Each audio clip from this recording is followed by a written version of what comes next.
ओम शांति पाल भाई। ओम शांति ईश्वर भाई। पाल भाई, हम आज की मुरली रिवीजन कर रहे हैं। हम्म। आज 3/12/2024 की मुरली है। और बाबा खास आज याद के ऊपर बोला है। और दूसरी बात खान पान के ऊपर बोला है। हम्म। तीसरी बात हमके देवताई घराने में जाना है, तो हम्म। देवताई कैसे होते हैं उसके बारे में बोला है। सचखंड में जाना है तो हम्म।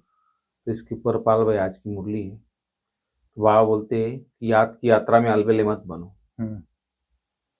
याद से आत्मा पावन बनेगी हम्म।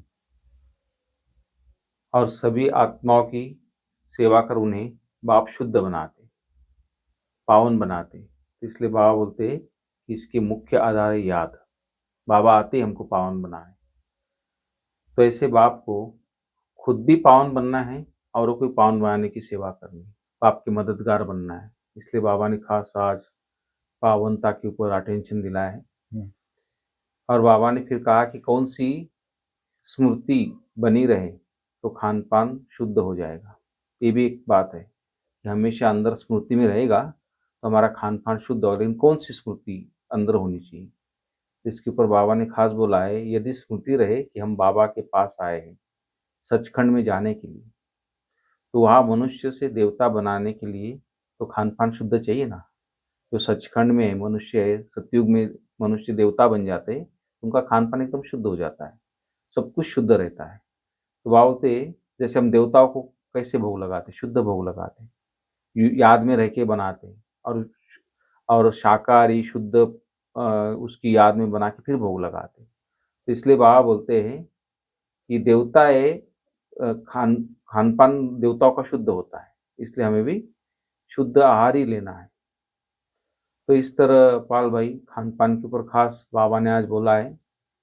इसलिए बाबा ने खास फर्स्ट क्लास फूल बनने के लिए खास इशारा दिया है कि बाबा जो बगीचा है, फूलों का बगीचा, वो फूलों का बगीचा बाबा बनाता है। अभी कांटों का जंगल बन गया है, तो ऐसे कांटों का जंगल को फिर से फूलों का बगीचा बनाने के लिए बाप का मददगार बनना है, बाबा बोलता है। तो इस तरह बाबा की आज लहर है पूरी। और भी कुछ बातें हैं, आप थोड़ा डिटेल में मुरली बताएंगे पाल भाई आज। ओम शांति ईश्वर भाई। ओम शांति। आज 3 दिसंबर 2024 की मुरली हम लोग रिवीजन कर रहे हैं। जी। आज जैसे बाबा ने बोला, याद की यात्रा में अलबेले मत बनो। जी। तो ये हमारी याद की यात्रा बुद्धि की यात्रा है। जी। इसको बुद्धि योग कहा जाता है। हम्म। तो बुद्धि की जो यात्रा है, हम्म।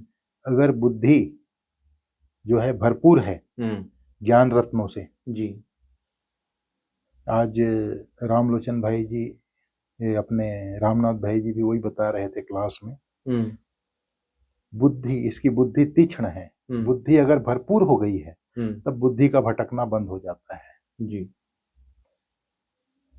तो मुरली जो है इसके लिए ज्ञान रतन, हम्म। याद की यात्रा में तत्पर रहने के लिए ज्ञान रत्नों से बुद्धि को भरपूर करना है। हम्म। जैसे स्थूल यात्रा में भी जाते हैं तो यात्रा में जाने के लिए उसके लिए सारा सामान इकट्ठा करते हैं, हम्म। क्या क्या आवश्यकता क्या पड़ी। क्या आवश्यकता पड़ती है, जी। फिर यात्रा पर जाते हैं। हम्म। अगर हमारे पास सामग्री नहीं है तो यात्रा पे जा नहीं सकते। जी। उसी प्रकार ये यात्रा बुद्धि की यात्रा है हमारी। हम्म। तो बुद्धि को ज्ञान रत्नों से भरपूर करना है। हम्म। आज जैसे बाबा बोला ना, हम्म। कौन सी स्मृति रहे तो खान पान शुद्ध होगा। हम्म। तो मेन चीज है स्मृति। हम्म। अगर स्मृति अगर नहीं है, हम्म। बाबा तो रोज ज्ञान रतन सुना रहा है हम्म। लेकिन बुद्धि में स्मृति नहीं है। हम्म। अगर स्मृति नहीं है, विस्मृति है, तो हम्म। बुद्धि इधर उधर भटकेगी। हम्म। अगर स्मृति है तो बुद्धि उसी में रमण हम्म। करेगी। और व्यर्थम ब्रेक भी लगेगा। हाँ, उसी में मनन चिंतन कर, बुद्धि जो है भरपूर हो गया, हम्म। मन का व्यर्थ संकल्पों में भटकना बंद, हम्म। बुद्ध और शुद्ध संकल्प हुआ तो बुद्धि का भोजन हो गया। अब हम्म। बुद्धि उसी, मन और बुद्धि एकाग्र हो जाती है। जी। तो याद की यात्रा के लिए मन को शुद्ध संकल्प चाहिए, अर्थात मुरली चाहिए। वही मुरली हम्म। बुद्धि का भोजन है जो बुद्धि को भटकना बंद कर देता है। तो हम्म। याद की यात्रा में अलबेले मत बनो। जी। अगर ये ज्ञान हम्म। को अच्छी रीति हम स्मृति में नहीं रखते हैं हम्म। तो इसका मतलब हम अलबेलापन कर रहे हैं याद की बिल्कुल। यात्रा में। हम्म। बहुत इस सेंटेंस छोटी सी लेकिन बहुत बड़ा गुह्य है। इससे भी और बहुत सारी डिटेल इसकी हो सकती पाल है। भाई, कई बच्चे चाहते हैं याद की यात्रा में रहना और पुरुषार्थ भी करते हैं, लेकिन फिर भी जितना चाहे उतना याद नहीं कर पाते। उसका भी कुछ कारण? मेन कारण यही है ना। सुबह सुबह उठते तो बोले पूरा दिन याद में रहेंगे, अच्छा पुरुषार्थ में, लेकिन फिर शाम को जब चार्ट चेक करते तो 50% भी नहीं होता सोचा था वैसे। नहीं, मेन चीज है ज्ञान। इसका जो 4 सब्जेक्ट है ना पढ़ाई का, भले बाबा कभी ज्ञान को पहला बोलता है, कभी याद को पहले बोलता है, योग को पहला बोलता है, लेकिन बाबा ने जो 4 सब्जेक्ट रखा है, ज्ञान, योग, धारणा, सेवा, जी, बाबा बोलता है ये जो 4 सब्जेक्ट हैं पढ़ाई के, आपस में एक दो का बहुत गहरा संबंध है इसका। अच्छा। जो ज्ञानी तू आत्मा होगा वो योगी तू आत्मा अवश्य होगा। अच्छा। और जिन्होंने ज्ञान और योग को नेचुरल नेचर बना लिया, उसके हर कर्म श्रेष्ठ युक्ति युक्त होंगे, स्वभाव संस्कार धारणा युक्त होंगे। और ये जो तीनों सब्जेक्ट के अनुभवी बन जाते हैं वो मास्टर दाता अर्थात सेवाधारी स्वतः बन जाते हैं। इसका आपस में संबंध है। अच्छा। मेन चीज है ज्ञान। ये बाबा बोलता है ना, मैं तुम्हारा कुछ नहीं करता हूँ, ये मुरली में जो श्रीमत देता है इसके अनुसार तुमको फॉलो करना है। ये मुरली जो सुना रहा है उसको मुरली में बुद्धि में हमको धारण करना है, तब हम याद की यात्रा में एक्यूरेट हो सकते हैं। बिल्कुल। ये मुरली ही हमारा सब कुछ है, मुरली ही भोजन है। जी। बाबा ने कहा माया की उत्पत्ति आत्मा की कमजोरी से होती है। इस कमजोरी को दूर करने का साधन है रोज की मुरली। रोज की मुरली को मनन शक्ति द्वारा हजम कर लो तो आत्मा की कमजोरी दूर हो जाएगी, आत्मा शक्तिशाली हो जाएगी। ये मुरली ही सब कुछ है। बिल्कुल। जैसे हमारी दादी जान की स्थिर चित्त महिला थी, तो चिंतन करके चित्त में भर लिया, मुरली सुना, मन में मनन करते करते चिंतन करते करते वो बुद्धि के द्वारा चित्त में डाल दिया, तो स्थिर चित्त हो गई। जी। दादी हमारे सामने उदाहरण है ना। फिर याद नंबर 1 योगी थी दादी, हमारे सामने प्रैक्टिकल है ना दादी जी। तो ये याद की यात्रा के लिए मुरली सुन करके मनन करते करते करते मन भी शुद्ध हो जाता है और बुद्धि में जा करके चित्त में भर जाता है। फिर हम एक्यूरेट योगी बन सकते हैं, अलबेले नहीं होंगे।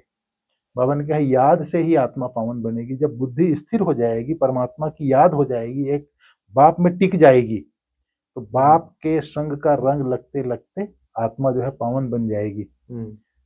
और बाबा ने कहा बाप आए ही हैं सभी आत्माओं की सेवा कर शुद्ध बनाने। बाबा आकर के सिर्फ ज्ञान सुनाने की सेवा करते हैं, कोई स्थूल सेवा नहीं करते हमारी। ये जो श्रीमत देते हैं ये उनकी सेवा है जी। बाबा होता है मैं आकर के शांति का ज्ञान देता हूँ, लेकिन शांति कैसे प्राप्त होनी है वो करना हमको है जी। तो और मेन चीज आज बाबा ने कहा कौन सी स्मृति बने रहे तो खान पान शुद्ध होगा। मेन चीज है स्मृति।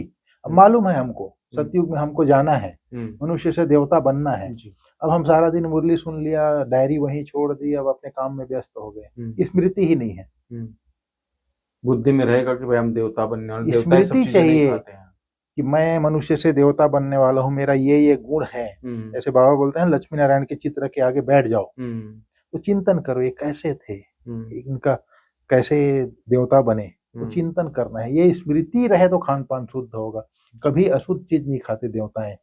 वही जब हम सत्य बाबा के पास आए हैं सचखंड पावन दुनिया का मालिक बनने, तो फिर पतित अशुद्ध नहीं बनते। ये स्मृति चाहिए बाबा कहता है। बिल्कुल।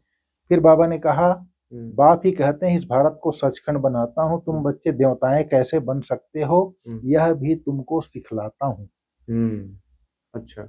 हाँ, कितने बच्चे यहाँ आते हैं, इसलिए यह मकान आदि बनाने पड़ते हैं, अंत तक भी बनते रहेंगे मकान। बाबा बोला बहुत बनेंगे, मकान भी खरीद करेंगे। शिव बाबा ब्रह्मा द्वारा यह सब कार्य कराते हैं।